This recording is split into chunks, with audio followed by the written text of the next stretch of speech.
자, 오늘 말씀은 우리 호세아서 6장 1절에서 6절 말씀까지입니다. 우리 다 일어나셔서 오늘 말씀을 함께 읽도록 하겠습니다. 호세아서, 왜 호세아서 말씀을 오늘 읽는지 여러분들은 다 아시죠? 자, 호세아서 6장 1절에서 6절까지 다 같이 한 목소리로 읽도록 하겠습니다. 오라, 우리가 여호와께로 돌아가자. 여호와께서 우리를 찢으셨으나 도로 낫게 하실 것이요 우리를 치셨으나 싸매어 주실 것임이니라. 여호와께서 이틀 후에 우리를 살리시며 제3일에 우리를 일으키시리니 우리가 그 앞에서 살리라. 그러므로 우리가 여호와를 알자. 힘써 여호와를 알자. 그의 나오심은 새벽빛같이 일정하니 비와 같이 땅을 적시는 늦은 비와 같이 우리에게 임하시리라 하리라. 에브라임아, 내가 내게 어떻게 하랴? 유다야, 내가 내게 어떻게 하랴? 너희의 인애가 아침 구름이나 취 없어지는 이슬 같도다. 그러므로 내가 선지자들로 저희를 치고 내 입의 말로 저희를 죽였노니 내 심판은 바라는 빛과 같으니라. 나는 인애를 원하고 제사를 원치 아니하며 번제보다 하나님을 아는 것을 원하노라. 아멘. 아멘. 자, 한번 해주시고, 우리가 올해 2023년 이 새해는 12주에 거쳐서 이 소선지서를 우리가 함께 말씀을 나누려고 합니다.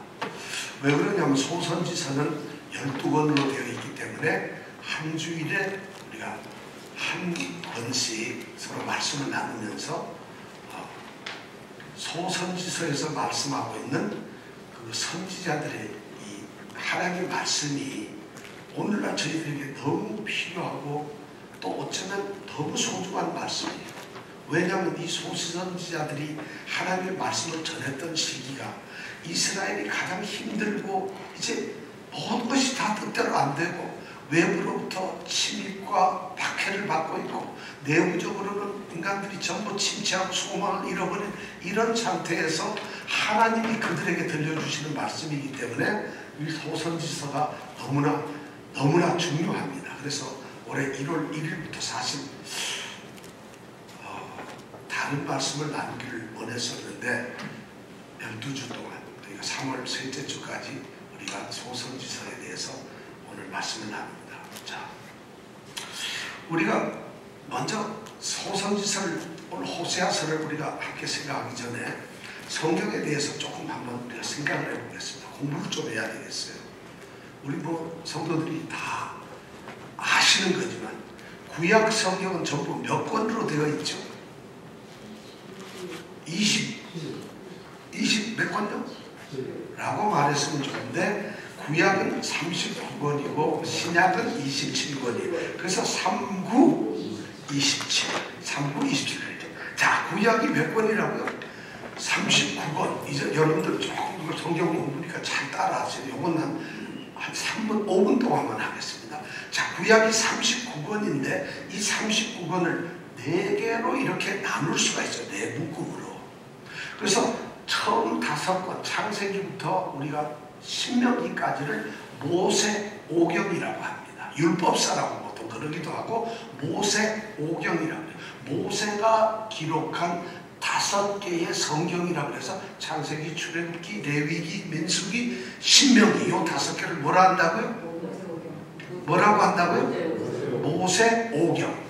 우리가 성경 39권을 못 외우면 이게 헷갈리기 시작하는데 당연히 못 외우시는 줄 알고 있지만 그래도 우리가 어떻게 공부를 해요? 올해는 오늘 1월 1일이니까 2일 3일까지 성경 구약 39권을 다 외우시길 바랍니다. 순서대로. 제가 늘 밖에 나오면 다른 목사님들한테 우리 교회 이 성도님들은 구약 신학을 66권을 다 순서대로 암송하고 외운다고 이렇게 자랑을 하는데 이 설교 요건 좀 지워주세요. 괜히 다른 사람들이 내가 거짓말하는 것 같으니까. 근데 다른 교회는 그걸 못 외운다 이거예요. 장로님들도 권사님들도 그 성경을 잘 모르는데 우리는 39권 구약 27권 신약을 순서대로 쫙 외울 수가 있어야 돼요. 그래야만 하나님 말씀을 아는 성도들이 되는 거죠. 자, 모세오경은 5개의 성경 모세가 기록한 것입니다. 그 다음에 나오는 것이 뭐냐면 역사서라고 하는 것이 있어요. 12개가 역사서가 나와요. 여호수아서부터 에스라, 느헤미야, 에스더까지 12권. 역사서가 몇 권이라고요? 12권. 모세오경은 몇 권? 5권. 역사서가 12권이 나옵니다. 그 다음에 나오는 것이 뭐냐면 시가서라고 해서 5권이 나옵니다. 모세오경이 5권, 그 다음에 역사서가 12권, 그 다음에 시가서가 5권이 나와요. 시가서는 뭐냐? 시와 노래로 되어 있는 책이죠. 욥기, 시편, 잠언, 전도서, 아가서. 요 5개를 시가서라고 합니다. 시가서는 몇 권이라고요? 네, 여기까지 정말 잘 따라오셨어요. 그 다음에 나머지가 있는데 이 나머지가 17권입니다. 17권을 뭐라고 하면 예언서라고 합니다. 또는 선지서라고 합니다. 선지자들이, 예언자들이 예언한 책들입니다. 이것이 이사야에서부터 시작을 해서 말라기까지 17권이 됩니다. 자, 우리가 처음에 모세오경 5권, 그 다음에 역사서 12권, 시가서 5권, 그 다음에 예언서가 몇 권? 그래서 합이 몇 개? 36권. 요것만 알면 다른 교회 가서도 권사님 해도 충분히 안 밀립니다. 장모님에도 안 밀려요. 이걸 모르니까 우리가 좀 그렇죠. 자, 그런데 이 호세아서는 모세오경, 역사서, 또 시가서, 선지서 이 중에 어디에 속해 있을 거예요? 우리가 읽는 호세아서, 예언서, 이 선지서라고 하는데 속해 있습니다. 이 선지서가 17권인데 4하고 12를 나눕니다. 보통 7권이긴 하지만 4개로 하죠. 그래서 이 4개를 대선지서, 그 다음에 나머지 12개를 그런 소선지서라고 합니다.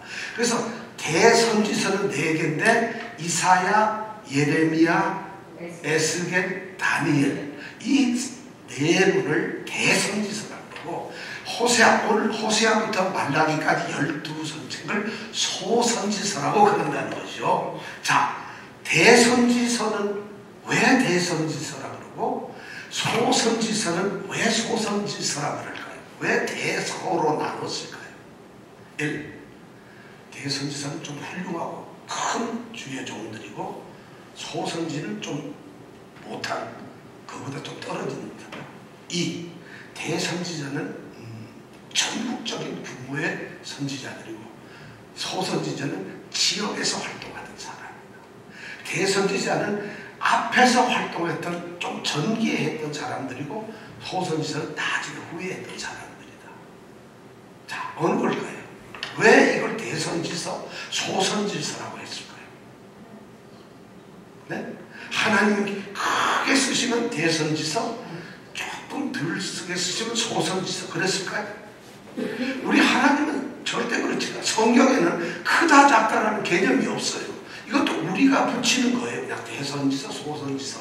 하나님은 교회가 크다, 뭐 사람이 위대하다, 좋다, 이런 개념이 하나님에는 그런 구분이 없습니다.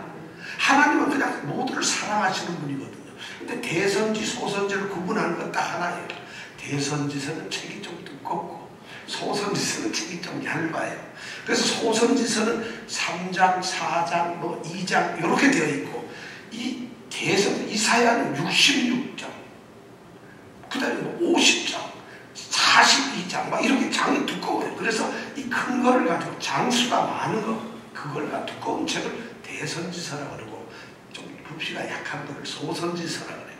이렇게 나누고 있습니다. 그러니까 어디 가서 대선지서, 소선지를 얘기할 때 이렇게 딱 얘기하면 다들 깜짝 놀라요. 야, 그런 거 어디서 배웠느냐? 어디서 배웠다 그래야 될까요? 정답은 저렇게 딱딱 맞춰야 되거든. 이럴 때가 너무 기뻐요. 정답을 딱딱 맞추니까. 근데 이거 아는 데가 없어요, 이거. 진짜 이런 거 모릅니다. 우리가 그래서 대선지서, 소선지를 하는데, 오늘 우리는 소선지서의 첫 번째 책인 호세아서를 배우게 됩니다. 그리고 잠깐 우리가 또 하나, 예언자, 선지자들이 쓴 책인데, 이 예언서나 선지서는, 예언자나 선지자는 어떤 사람들일까요? 예언자 뭐 할 것 같아요? 예언자는 뭘 할 것 같아요? 야, 이거 쉽잖아. 예언자 뭐 할 것 같아요? 성령을 받았다. 성령을 받은 것 같아요. 거의 다가. 그 다음에 또 예언자는 예언을 하는 사람이에요. 예언을 하는 사람이에요. 근데 우리는 여기서 중요한 건데, 거의 뭐 교회 성도들 99.99%가 틀리는 게 뭐냐면, 예언자는 예언을 한다 이렇게 생각하고 있어요. 그게 틀렸다는 거예요. 예언자는 무슨 일을 하느냐면 하나님의 말씀을 대신 말해주는 사람, 대신 말해주는 거예요. 예언, 앞으로 올 일을 막 예언하는 점쟁이 무당이 아니라 하나님이 하신 말씀을 그대로 백성에게 전해주는 사람이 누구라고요? 예언자예요. 선지자, 예언자 할 때 바로 의미가 그런 거예요. 이 예언이라는 말이 우리가 한자로 쓰면 금방 알 수 있는데, 이걸 착각했어요. 예언이란 미리 어떤 것을 보고 이야기하는 것이 아니라 하나님의 말씀을 그대로 담아서 전해주는 것이. 우리가 은행에 돈을 넣는 것은 돈을 은행에다가 놔두었다 하죠. 예치를 했다 해서 예자를 써요. 바로 예언이 그런 예자를 쓴다는 거예요. 그러니까 하나님의 말씀을 우리가 그대로 받아가지고 그걸 가지고 맡겨진 하나님 말씀을 그대로 전하는 게 예언자들이에요. 선지자들이에요. 그러면 우리는 예언자일까 아닐까요? 하나님의 말씀을 전하는 사람들은 이 하나님의 말씀을 믿지 않는 사람들에게 이야기하는 사람은 다 예언자들이에요. 왜냐하면 하나님의 말씀을 그대로 담아서 전하는 자들이니까. 그런데 이것이 잘못 이해되어 가지고 마치 앞으로 있어야 될 뭐 이런 것 점쟁이처럼 맞추고 뭐 어떻게 될 것이다, 이런 것을 예언이라고 착각을 하고 있다는 거예요. 물론 하나님이 맡기신 말들 중에서는 앞으로 일어나야 할 일들에 대해서도 우리에게 맡기신 게 있습니다. 요한계시록이라든가 뭐 이런 게 있잖아요.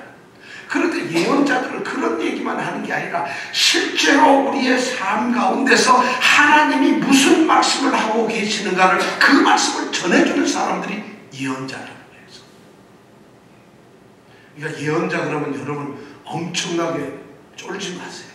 우리가 바로 하나님의 말씀을 담고서 그대로 전해주는 사람이라는 거예요. 그래서 대선지자 4명, 소선지자가 12명인데 소선지자들이 바로 그런 일을 했어요. 대선지자는 아마 이렇게 했을 거예요. 주로 바벨론이 다스리고 이 세계를 지배하던 세계에서 남쪽 유다에 대해서 이제 주로 예언을 했던 분이고, 소선지자는 아시리아라는 왕국이 지배하던 세계에서 북이스라엘 쪽에 예언을 주로 했던 사람들이다. 이렇게 보시면은 아마 얘기가 맞을 것 같습니다. 자, 여기까지만 우리가 서로 이제 정보를 알았고, 그러면 이제 예언서에 대해서 대략 알고, 그 예언서 중에서 우리가 뭐를 지금 공부한다고요? 소선지서, 소예언서. 그 중에 첫 번째가 뭔가요? 호세아가 제일 먼저 나와요. 12명 중에 호세아 다음에 누가 나오겠어요? 요엘이 나옵니다. 그 다음에 누가? 아모스. 이렇게 해서 쭉쭉쭉 해서 제일 마지막에 구약의 끝인 말라기 선지자가 나오게 되는 거죠. 이거를 여러분 1, 2, 3일 동안 어떻게 한다고요? 어떻게 하라고요? 어떻게 하라고요? 네, 이걸 정말, 왜냐하면 성경을 그래야만 우리가 이거 공부하는 의미가 있을 것 같아요. 자, 우리는 이제 처음에 호세아서에 대해서 우리가 함께 이제 공부를 하겠습니다. 호세아서는 14장까지 되어 있으니까 이거를 한 시간에 이야기한다는 것이 거의 불가능하죠. 이 14장까지 되는 걸 어떻게 한 시간 얘기하겠어요? 그런데 우리가 핵심적인 말씀만을, 호세아서가 어떤 것이라는 걸 우리에게 무엇을 얘기해 주고 있는가를 우리가 한번 생각해 보려고 합니다. 호세아는 이름이죠. 호세아라는 말의 뜻은 구원, 이런 거예요. 구원.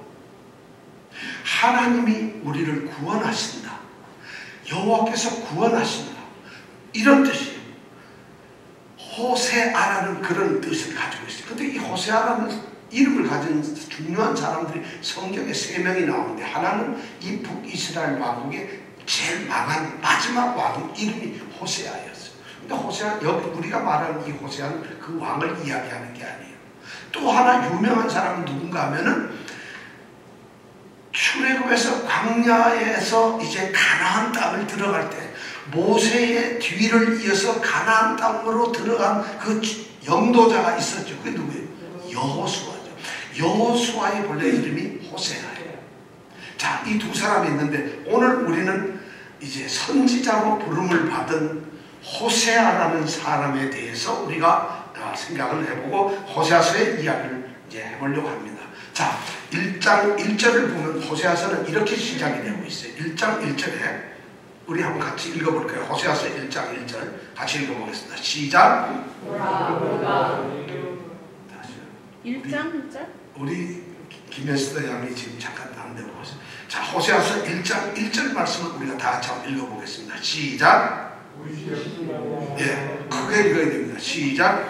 우시야와 요담과 아하스와 히스기야가 이어 유대 왕이 된 시대, 곧 요아스의 아들 여로보암이 이스라엘 왕이 된 시대에 부엘리의 아들 호세아에게 임한 여호와의 말씀이니라.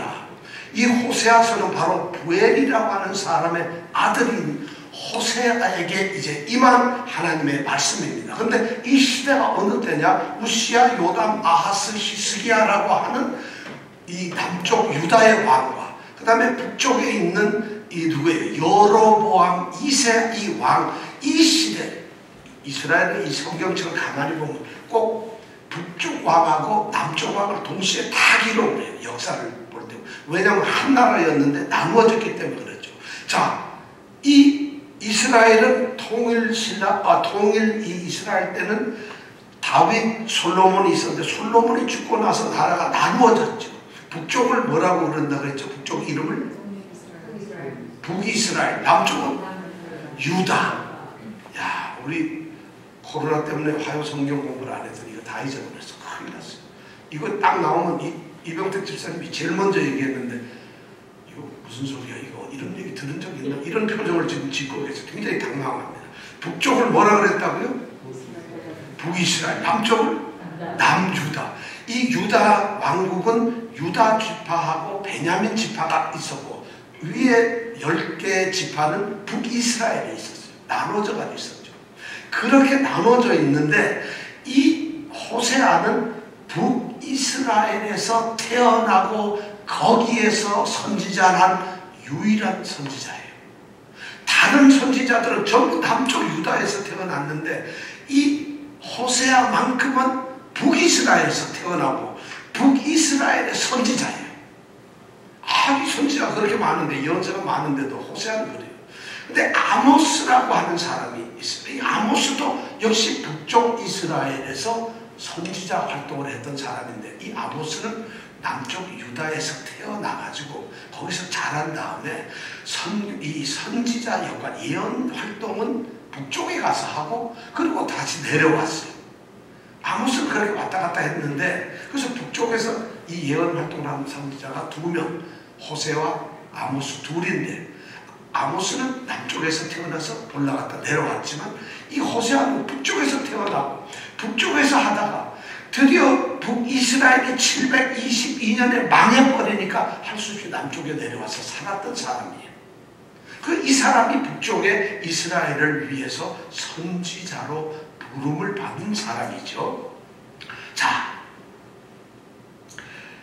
이 호세아가 하나님께로부터 이제 부름을 받아서 북이스라엘의 선지자 역할을 한 30여 년 했습니다. 750년부터 북이스라엘이 이제 생기고 난 뒤 한 170년 지난 그때 750여 년에 하다가 30년 있다가 이 북이스라엘이 망해버립니다. 그 망할 때까지 한 30년을 이 호세아는 북이스라엘에서 망해가는 나라를 보면서 망해가는 자기의 이 조국을 보면서 안타깝게 선지 사역을 했던 사람이 바로 호세아라는 사람이에요. 그러니까 그 마음이 어떻겠어요? 근데 이 호세아가 하나님의 부르심을 받았는데 이 부르심을 받은 게 생각해보면 놀랍게 충격입니다. 충격. 하나님께서 호세아를 불러서 선지자로 세워주시면 이 선지자가 위대하고 굉장히 거룩하고 그런 일을 하도록 호세아를 불러야 되는데 그러진 않고 충격적으로 이 호세아에게 말씀을 하시는 거예요. 그게 그게 바로 1장 2절에 나와 있어요. 우리 2절 말씀 다 같이 한번 읽어보겠습니다. 시작. 여호와께서 비로소 호세아로 말씀하시니라. 여호와께서 호세아에게 이르시되 너는 가서 음란한 여자를 취하여 음란한 자식을 낳으라. 이 나라가 여호와를 떠나 크게 행함이니라. 호세아가 하나님의 선지자로 부름을 받았는데 이제 하나님께서 처음 그에게 내리시는 명령이 뭐냐면 너는 가서 음란한 여자를 아내로 취해라. 결혼을 하라는 거예요.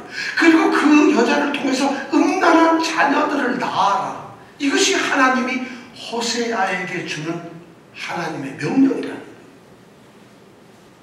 이런 말 들으면 여러분 졸음이 오다가도 싹 도망가죠.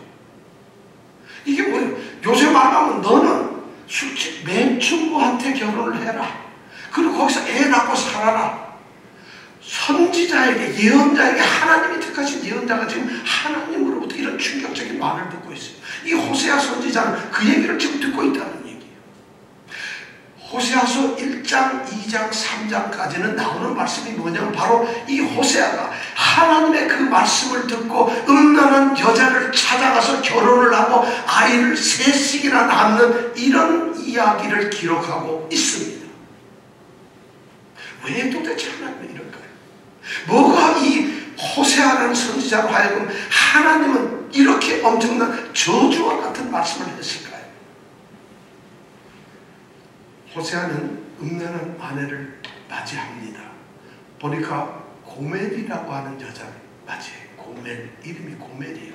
이제 끝장 다 봤다 이런 뜻입니다. 고멜은 끝이 가까워왔다, 끝장이 다 됐다 이런 뜻이에요. 고멜이라는 여자가 음란한 여자예요. 몸을 파는 여자고 진짜 음란한 여자인데 그 여자는 결혼을 합니다. 그리고 결혼해서 애를 셋을 낳습니다. 첫 번째 아들을 딱 낳았어요. 이름을 하나님은 이스라엘이라고, 이스라엘이 아니고 이스라엘이라고 하죠. 이스라엘이라는 말은 하나님께서 이제 그를 갖다 흩으시겠다. 다시 말해서 이제부터 이 가정이고 너의 자손들을 다 흩어버리겠다는 그런 의미로 이스라엘이라는 아들을 낳았습니다. 그리고 둘째 딸을 낳았습니다. 놀랍게도 둘째 딸은 자기 애인지 아닌지도 몰라요.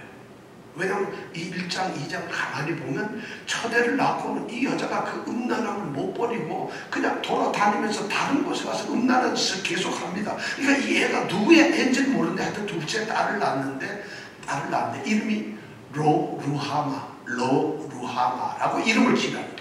로루하마라는 뜻은 뭐냐면 로라는 말은 너 아니라는 뜻이에요. 이 히브리어로 로 아니라는 거예요. 루하마는 사랑을 받다, 사랑을 입다 또는 긍휼을 받다 이런 말이에요. 루하마라는 말.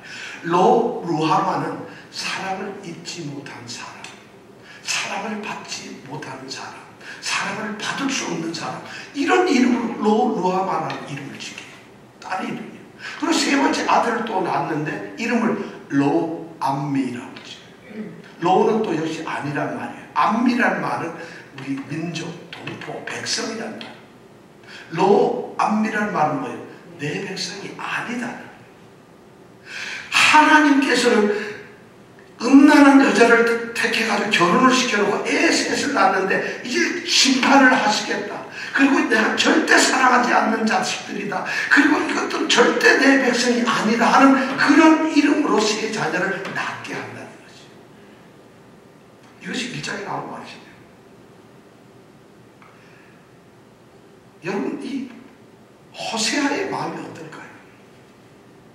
이것이 충격 아니겠어요? 그렇게 해가지고 이스라엘 아들을 낳고 사는데 이 여인이 고멜이 배신을 합니다. 가출을 해버리고 집을 떠나가지고 몸을 팔려고 나가버려요. 그래서 다른 사람을 쫓아가서 살고 있습니다.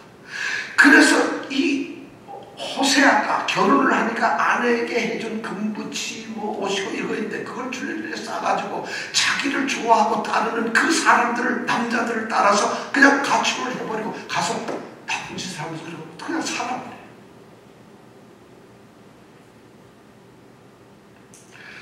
사랑해도 될 말까 말까 하는 그 아내가 그렇게 음란한 외도의 삶을 그냥 나가서 살아버린 거예요. 그런데 놀라운 것은 이 호세아는 그 삶을 포기하지 않습니다. 그 여인을 포기하지 않아요. 다시 그 여인을 찾아가서 데리고 옵니다. 누구를 데리고 왔을까요? 누구를? 집을 나간 여자 아내 이름이 뭐라고 했죠? 고시. 고멜을 데리고 와요. 앉혀놓으면 그 다음날 다용없어져. 여보, 당신 이렇게 살면 안 되지. 왜 이렇게 살아? 우리가 부부고 애도 있는데 이렇게 하면 되겠어? 그 다음날 나가버려요. 잡아놓치고 그냥 나가버려요. 그러니까 돈 내고 뭐고 이 얼마나 수치스럽고 이 부끄럽고 이것이 사실 얼마나 손가락질을 받는 그 사람이 누가 호세아 선지자가 그 손가락질을 받아요. 그런 일을 당하고 있어요. 그런데도 이 여자는 결국엔 가출해요. 그리고 아예 집에 돌아오질 않는 거예요. 계속 수소문하고 찾고 하는데도 소식이 오면은 끊어버리고 도망다니면서 그리고 그냥 음란하게 살고 있는 거예요. 그러다 어느 날 소식을 듣습니다. 아마 수십 년이 지났을 것 같아요. 이 고멜이 이제 음란한 짓도 못하는 나이가 들어가지고 그 포주가 보기에 주인이 보기에 이거 더 이상 여자로서 가치도 없고 이러니까 그냥 팔아버려. 노예처럼 팔아. 그래서 팔려고 하는 내놔버렸어요. 근데 그 소식을 호세아가 듣는 것이 자기 아내가 이제 버려졌는데 그래서 이제 도저히 인간에게도 쓸 데가 없어서 버려져서 팔려고 한다는 거예요.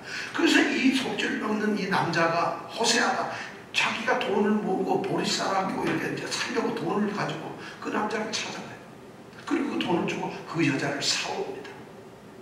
그리고는 다시 그 여자와 생각을 합니다. 참. 그러면서 그 아내 아마 손을 잡고 이렇게 얘기했어요. 나는 단 한순간도 당신을 잃어버린 적이 없습니다. 잊어버린 적이 없습니다. 당신은 내가 잊어버리려 잊어버릴 수 없는 여인이다. 당신은 나의 아내고 정말 당신은 내가 사랑한 여자다. 나는 지금까지 단 한순간도 변함없이 당신을 사랑했다. 우리 집으로 돌아가자. 그리고 다시 시작하자. 나는 얼마든지 당신과 함께 새로운 삶을 시작할 수 있다. 그리고 당신은 언제나 나의 여자다. 나는 결단코 당신을 포기할 수가 없다. 가자. 이러면서 데리고 와서 그 여자를 데리고 다시 살아요. 이것이 3장까지 이야기예요. 호세아서는 이런 이야기를 들려주고 있어요. 왜 하나님은 이런 이야기를 호세아 선지자에게 얘기하고 호세아 선지자는 그런 인생을 수십 년을 살게 되었을 거예요. 바로 하나님께서는 하나님과 이스라엘 백성과의 관계가 마치 결혼한 부부가 파경을 맞아서 완전히 깨어지는 모습과 같은 그런 관계에 이스라엘과 하나님의 관계가 되고 있다는 것을 지금 말씀을 해주고 있는 것이에요. 그런 것을 자, 호세아는 하나님이야. 그 고멜은 이스라엘 백성들이에요. 이스라엘 나라예요. 그리고 이스라엘 백성들 자녀들은 3명 자녀들은 이스라엘 백성들이죠. 이스라엘 지도자들, 이스라엘의 제사장들, 이스라엘 백성들, 이스라엘의 어떤 생각들, 사고방식, 이스라엘의 모든 해온 것이 바로 고멜이고 그 자녀들과 똑같은 거예요. 그런데 이 하나님께서는 그들을 그렇게 지금 보면서 말씀을 하고 있어요. 하나님은 그들에게 너무 실망을 하셨어요. 정말 안타까운 일로 말할 수가 없어요. 진짜. 4장 1절에 보면은 그들이 어떤 잘못을 저지르고 있는지 4장 1절에 보면 하나님이 그들의 부족한 것이 무엇인가 우리에게 말씀해 주고 있습니다. 4장 1절 다 같이 한번 읽어볼까요? 시작. 이스라엘 자손들아 여호와의 말씀을 들으라. 여호와께서 이 땅 거민과 쟁변하시나니 이 땅에는 진실도 없고 인애도 없고 하나님을 아는 지식도 없다. 하나님께서 이제 지나간 이 고멜처럼 이스라엘 백성들과 이제 하나님은 변으로 토론을 하시는 거예요. 고소를 하면서 법정에서 지금 고소를 하는데 하나님이 하시는 말씀은 너희들에게 이 땅에 보면은 진실함도 없고 충실함, 신실함도 없고 인애, 사랑함도 없고 그리고 하나님을 아는 지식 이것이 없어져 버렸다. 적어도 이스라엘 이스라엘 백성들에게는, 적어도 하나님이 택하신 선민이라고 하는 이스라엘 백성에게는 하나님께 충성됨이 있어야 되고, 하나님을 사랑하는 것이 있어야 되고, 하나님을 아는 지식이 있어야 됨에도 불구하고 이스라엘에게는 그런 것이 없어졌다는 거예요. 이것이 지금 이스라엘을 향한 하나님의 정말 충격적인 말씀입니다. 우리는 이 호세아서를 보면은 한 아내의 그 음란함과 배신과 그 엄청난 이 타락, 이런 것을 보면서 마음 아파하고 슬퍼하고 괴로워하고 신음하면서 고통받는 한 남편을 우리가 호세아 남편을 보았어요. 그런데 하나님이 똑같이 그걸 지금 느끼고 있는 거예요. 하나님은 누군가를 사랑하시기만 한다면, 한번 사랑하셨다 하면은 끝까지 포기하지 않으시는 그런 사랑을 가지고 계시는 분이라는 거예요. 호세아처럼 그런 하나님의 사랑을 가지고 있다는 거예요. 우리는 이 호세아서를 보면서, 또 이런 선지서를 보면서 정말 우리는 하나님의 그 아픔과 눈물과 괴로움과 하나님의 그 신음소리를 들을 수가 있어요. 하나님은 이스라엘에 대해서, 택하신 이스라엘에 대해서 마치 호세아가 고멜을 찾는 것처럼 그런 똑같은 마음을 가지고 있어요. 저는 전능하신 하나님이신데, 온 땅을 창조하시고 모든 것을 가지신 하나님이신데, 전능하신 하나님조차도, 그 하나님이라고 해도 사람은 이렇게 괴롭고 힘든 거예요. 저는 하나님이 전능하니까 그냥 내가 택한 자녀들아, 나 너 사랑해 사랑해 이러면 사랑이 쉽게 술술될 줄 알았는데, 하나님의 사랑은 오히려 우리 인간들보다 더 힘들어요. 하나님은 이스라엘 백성들에게 놀라운 사랑을 쏟았고, 그리고 그들에게 모든 것을 다 베풀었고 지켰고 보호했고 함께했고 그들을 모든 것으로 채워주었는데, 이 이스라엘 백성들이 하나님의 사랑에서 배신해가지고 다른 짓을 하고, 이 하나님께서는 그런데도 그들을 어찌할 수가 없어요. 사랑할 수밖에 없어요. 하나님께서는 사실 성경의 오늘 호세아서를 보면은 하나님의 택하신 자녀들을, 백성들을 사랑하는 죄 때문에, 사랑하기 때문에 엄청난 지금 대가를 받고 있어요.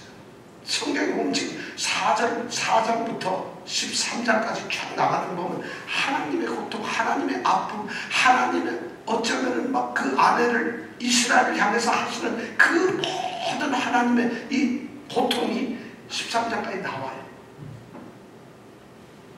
우리는 이렇게 생각을 해요. 우리는 백성이니까 죄를 지어요. 그럼 죄를 지으면 하나님께서 심판을 하니까 우리는 벌을 받게 되고 심판을 받게 된다. 그럼 우리가 피해자 같아요. 하나님은 하나님의 말씀을 듣지 않는 자들을 징계하고 심판을 하시니까 꼭 가해자, 갑 같아요. 우리는 물 같아요. 근데 이 성경을 가만히 읽어보면은, 이 선지자들을 통해서 읽어보면은 하나님이 갑이 아니고 을이에요. 우리가 갑이, 우리가 이제 받으니 우리 인간들이 갑이, 인간들이 하나님의 사랑을 먹고도 자기 멋대로 하는 거예요.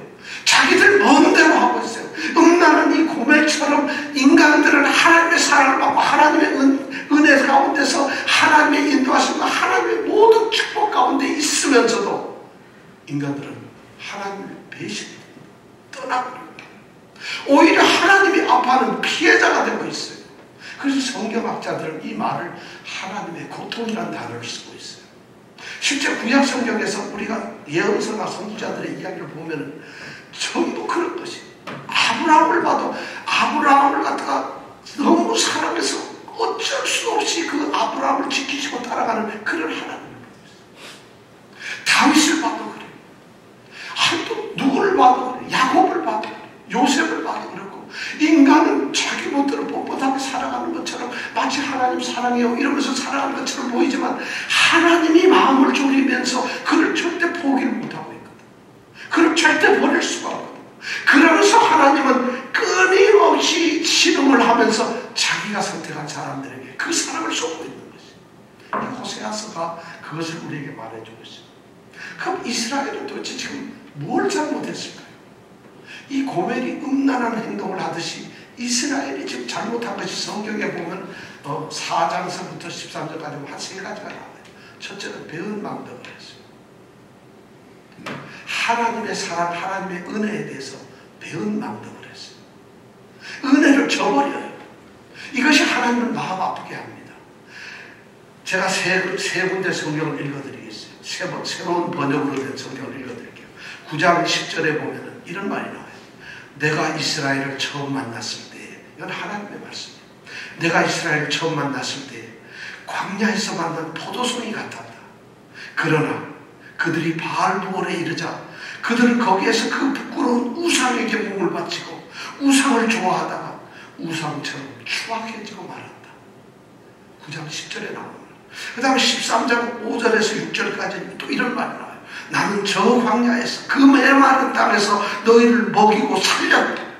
그들을 잘 먹였더니 먹는 대로 배가 불렀고 배가 부를수록 교만해지더니 마침내 나를 잊어버렸다. 하나님이 지금 이스라엘 백성을 향해서 하는 말씀이 또 이런 말씀이 나와요. 2장 8절에 보면 바로 내가 그들에게 포도주와 기름을 주었으며 또 내가 그에게 은과 금을 넉넉하게 주었다. 그런데 그들은 그것을 전혀 모르고 내가 준 그 금과 은을 바알의 우상에게 바치고 그것을 가지고 음행을 하고 그것을 가지고 범죄하고 내가 준 은혜의 산물을 가지고 은혜의 선물을 가지고 그들이 나쁜 짓을 합니다. 하나님이 지금 그런 말씀을 이 호세아서에 기록하고 있어요. 하나님이 그들에게 베풀어준 수많은 은혜를 그들은 배신을 해요. 그걸 잊어버려요. 그걸 가지고 오늘 악을 저가지르는데 하나님을 무시하고 하나님을 모독하고 하나님을 섬기지 아니하는데 우리가 그런 것을 쓰고 있다는 거예요. 안타깝게 이스라엘은 하나님을 배신하는 죄를 저질렀어요. 두 번째 그들이 뭘 하느냐, 형식적인 하나님 섬김을 가지고 있어요. 마음에는 하나도 없으면서도 겉으로 하나님 있는 것처럼 위선적으로 형식적으로 하나님 종교를 가지고 있는 사람도 살고 있다는 거예요. 이스라엘이 그렇게 살고 있어요. 그들은 아주 종교적인 삶을 살았어요. 정말 그래서 종교적인 절기를 꼬박꼬박 주의를 지키고 절기를 안식일을 지키고 무슨 월사를 지키고 절기를 꼬박꼬박 지킵니다. 그리고 번제를 드리고 제물을 갖다 헌금을 하고 제사를 드리고 예배를 드립니다. 아주 하나도 그걸 갖다 빠뜨린 적도 없고 끊임없이 그들은 그런 종교 생활을 하고 있어요. 그리고는 하나님을 예배하고 제사 드리고 하나님을 경배하는 제단을 계속 곳곳에다가 자꾸 만들어가면서 하나님의 오늘처럼 교회를 자꾸 세우면서 하나님의 교회가 이 땅에 너무 많이 세워지고 있다. 하나님께 우리가 예배를 날마다 드린다. 일주일에 10번 드린다. 5번 드린다 하면서 예배 생활을 그런 모습으로 이스라엘 백성들이 똑같이 종교적인 삶을 살고 있어요. 그런데 그들은 종교의 삶의 모양만 있었을 뿐이지 그들의 마음속에 신실함은 없다는 거예요. 어떤 일을 하고 있느냐, 성소에다가 여호와 제단을 쌓고 거기에 예배를 하면서 바로 그 옆에다가 우상인 바알의 신전을 만들어 놓습니다. 그리고 거기다 절을 합니다. 그리고 거기다 감사 헌금을 바칩니다. 그리고 거기에다가 가서 송아지 신상에다 입을 맞추고 거기에서 춤을 추고 거기를 경배하고 이런 짓을 해요. 그리고 제단을 자꾸 만들어요. 그랬더니 하나님이 뭐라고 말씀하고 8장 11절에 보면 이스라엘 백성이 죄를 없애려고 많은 제단을 쌓고 있다. 그런데 그것이 죄를 짓는 제단이라고 말한다.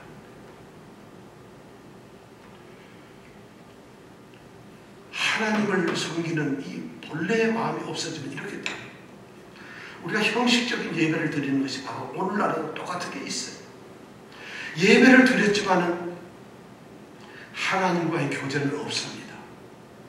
예배는 드리는데 하나님을 만나지 못해요. 하나님의 음성을 듣지 못해요. 이 예배 시간에 똑같이 하나님을 찬양하고 기도하고 경건하게 앉아서 예배 드리는 척 하는데 하나님의 음성을 듣지 못하고 하나님과 교제가 없고 하나님을 만나지 못하는 이런 이스라엘의 이 형식적인 예배 종교주의가 오늘날도 교회에 너무나 많다는 거예요. 예배를 말이죠.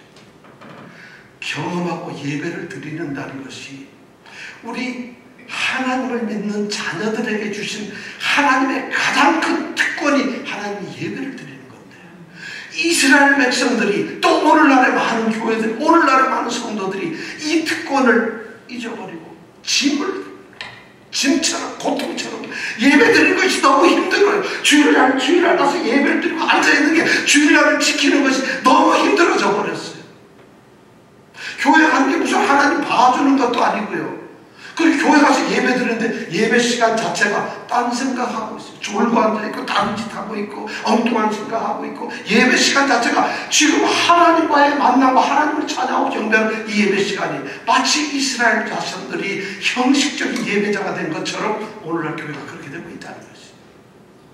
예배 시간에 하나님을 예배하고 찬양하는, 그걸 아예 예배 자체를 드리지 않는 것이 아니라 드리는 척하면서 다른 짓을 합니다. 이 예배 시간에 하나님을 어떻게 못 만나요? 하나님을 찬양하고 예배하러 온 사람이 어떻게 하나님을 못 보나요? 그리고 다른 생각으로 어떻게 예배가 피곤해졌나, 힘들어졌나, 지쳤나, 예배가 아주 수고스러운 짐이 되어버렸네. 이것이 지금 이스라엘 백성이 가지고 있는 두 번째 문제예요. 하나님이 그게 싫은 거예요. 하나님은 멸시를 앉아서 하나님을 질투하는 하나님이시고, 내가 너희를 택했으니까 나는 너의 하나님이 되고 너희는 내 백성이 된다. 너희는 내 백성이 되고 나는 너의 하나님이 된다는, 이게 하나님이 우리를 향한 마음인데, 이들이 다른 우상, 다른 생각, 세상의 것을 생각하면서 하나님께 그냥 예물이나 갖다 드리는 정도, 하나님께 잠깐 시간 땜빵이나 해주는 이런 정도의 예배를 함으로 인해서 하나님을 정말 가치 없는 싸움과 형편없는 신으로 전락시켜버리고 말았다는 것이죠. 하나님이 더 이상 하나님이 아니라는 것이죠. 그런데도 그들이 뭘 잘못했는지, 내가 지금 나의 신앙의 모습이 뭔지 가슴이 아프지 않는다는 거예요. 마치 음란한 고멜이 방탕하게 삶을 살면서도 아무렇지도 않듯이 오늘날의 성도들이 이런 모습을 가지고 있다는 거예요. 심각한 모습이죠.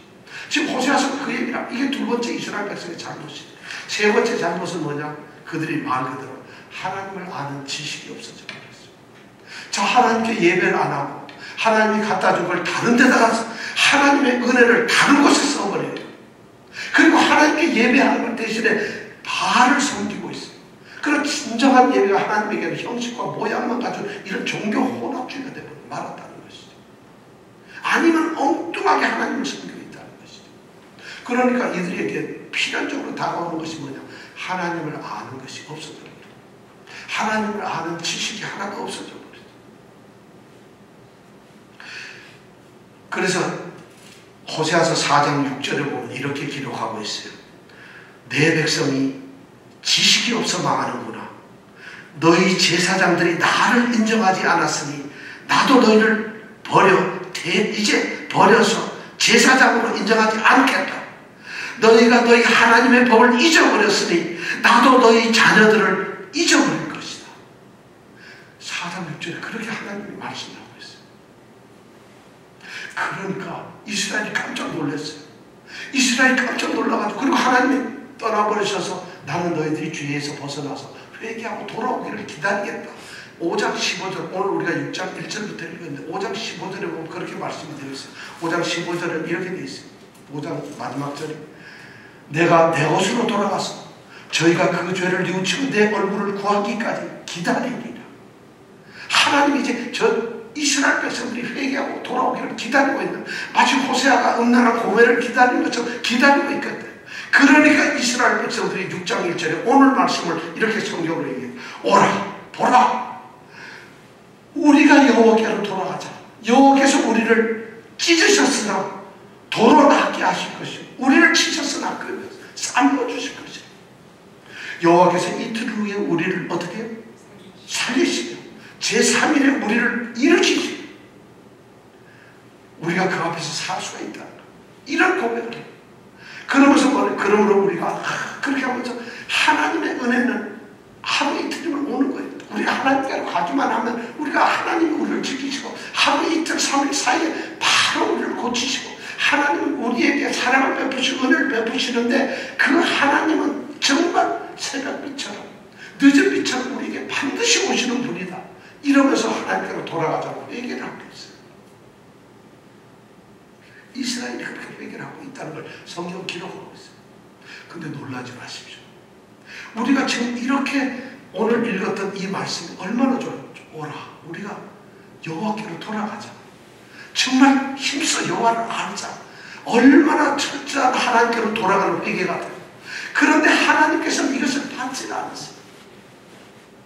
하나님께서는 이것을 무시해버린다는 거예요. 이것을 절대로 받지 않고 이걸 갖다가 오히려 책망을 하고 계세요. 자, 4절 한번 같이 읽어볼까요? 시작. 내가 네게 어떻게 하랴? 유다야, 내가 네게 어떻게 하랴? 너희의 인내와 자손이나 쉬옵소서. 에브라임이야, 유다야. 이건 이스라엘 백성을 부르는 말이에요. 이스라엘 백성들을 얘기합니다. 내가 너한테 어떻게 해주면 좋겠느냐? 유다야, 내가 너희들한테 뭘 해주면 좋겠어?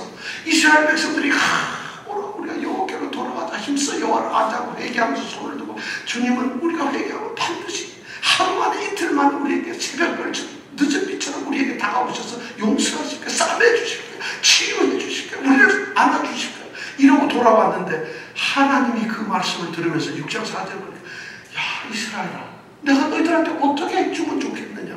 뭘 해주면 좋겠어? 하나님이 막 지금 답답해하면서 황당해하면서 계세요. 하나님이 지금 막 고민을 하고 하나님이 너무 당황해요. 왜 그럴까요? 그 다음 4절 끝에 있는 말씀이죠. 너희의 인애란 사랑이잖아. 너희의 사랑이 뭐예요? 아침 구름이 있다 금방 없어져. 그 다음에 쉬 없어지는 뭐예요? 이슬 같은. 너희들이 지금 와서 사랑해. 주님 우리가 잘못해서 용서해 줘. 이런 너희들의 회개와 고백이 아침 이슬처럼 아무것도 아니라는 거예요. 거짓으로 주님 이러면서 하나님을 싸구려로 만들어버리고 말았다는 거예요. 우리에게 지금 이런 모습이 보이잖아요. 우리가 하나님께만 가면 용서하고 하나님이 받아주실 거라고 생각하고 하나님은 원래 그런 분이야. 우리를 얼마나 사랑하시는데 우리가 가기만 하면 하나님 우리를 받아들이고 우리를 용서하고 우리를 축복하실 거야. 하나님께로 돌아가자 하나님을 알자 이러고 있는데 하나님은 그들을 보면서 내가 너희들을 어떻게 하면 좋겠냐. 너희들이 지금 그 말하는 거, 그 행동하는 거, 너희들의 그 생각이 아침 이슬 같아. 내 앞에서 지금 잠깐이다. 그 다음날 보면 달라져. 내가 다음 주부터는 주일을 열심히 지키겠습니다. 내가 진짜 이제는 예배 시간에 하나님을 온전히 만나면 하나님을 사랑하겠습니다. 말씀을 읽겠습니다. 하지만 하나님이 우리의 그 결단과 기도를 들으시지 않는다. 어떻게 하면 좋을지 몰라요. 뻔히 하나님은 우리 한 사람 한 사람의 중심을 알기 때문에 너희들의 그 하나님 사랑, 하나님에 대한 그 고백이 아침 이슬 같은 거예요. 그 하루만 지나고 나면 햇볕 뜨면 금방 없어져 버리는 거라. 지금 하나님이 그 말씀, 우리가 6장 1절부터 이 말씀을 너무 좋은 말씀이라고 외우는데 사실 이건 거짓으로 고백하는 이스라엘 백성들의 거짓 고백이에요. 이게. 그러니까 하나님이 그걸 받지를 못하는 거예요. 어떻게 하면 좋을지 몰라요.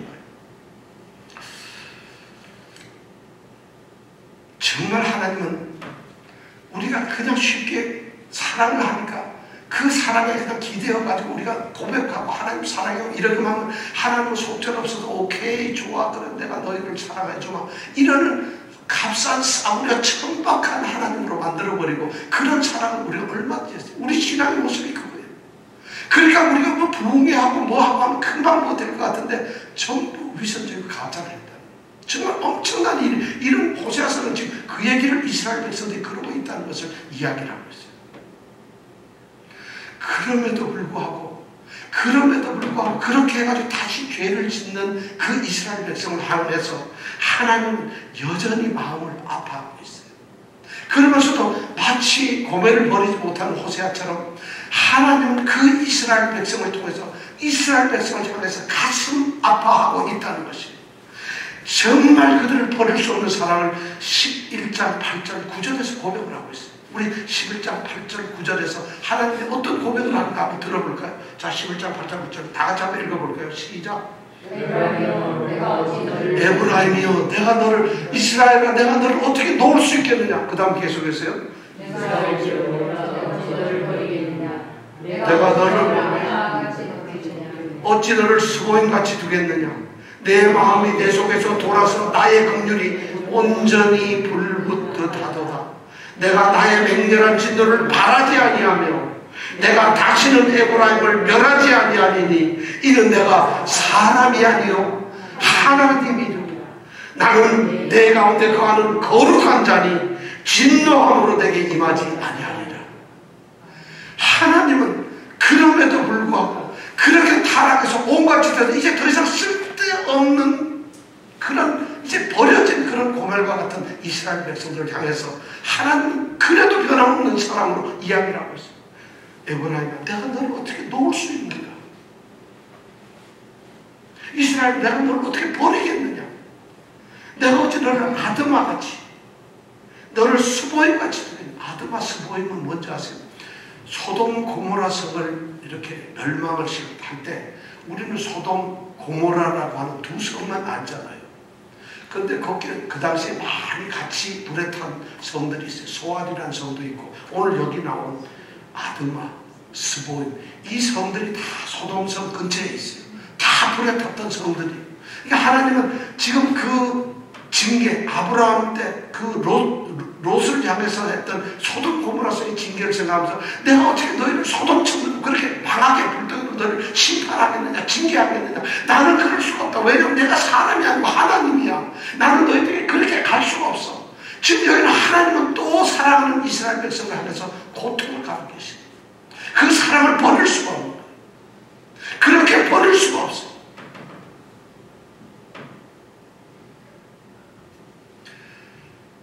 어떻게 하나님은 그럴 수가 있을까요? 그게 하나님이세요. 그런 분이 하나님이세요. 우리가 메마른 땅을 종일 걸어가도 우리가 절대 힘들지 않아요. 우리가 무슨 어떤 형편에 있더라도 하나님은 한 번 사랑하고 선택한 하나님의 자녀들에게는 변치 않은 이렇게 어쩔 수 없는 사랑의 고통을 가지고 끊임없이 사랑을 하죠. 그 마지막까지 오죽하면 사망이나 생망이나 천사들이나 권세자들이나 현재이나 장래나 능력이나 높음을 두고 나가 아무 비전입니다. 우리를 하나님의 사랑에서 끊을 수가 없다고 얘기를 하셨어요. 하나님은 한 번 사랑한 사람을 선택한 사람을 절대 버리지 않아요. 하나님은 그러면서 그들에게 말을 해요. 6절에 보니까 6장 6절에 오늘 말씀 6장 6절에 보면 하나님이 진정으로 원하시는 게 있어요. 뭘까요? 하나님 6장 6절 다 같이 한번 읽어봅니다. 시작. 나는 인애를 원하고 제사를 원치 아니하며 번제보다 하나님을 아는 것을 원한다. 바로 그거였어요. 하나님은 예배 드린다고, 제사 지낸다고, 번제 드린다고, 물건 짐승들 가져와서 태워서 제물을 올리고 예물 갖다 드리고 제사 드리고 막 이런 거, 하나님은 그거보다도 더 원하시는 게 있어요. 바로 뭐냐면 인애를 원하세요. 인애라는 게 뭐예요? 헤세드라는 말이에요. 헤세드. 이 헤세드라는 단어는 굉장히 어려운 단어예요. 사랑, 자비, 은혜, 긍휼, 잘해주는 거, 선물, 별 뜻이 다 있어요. 이 헤세드.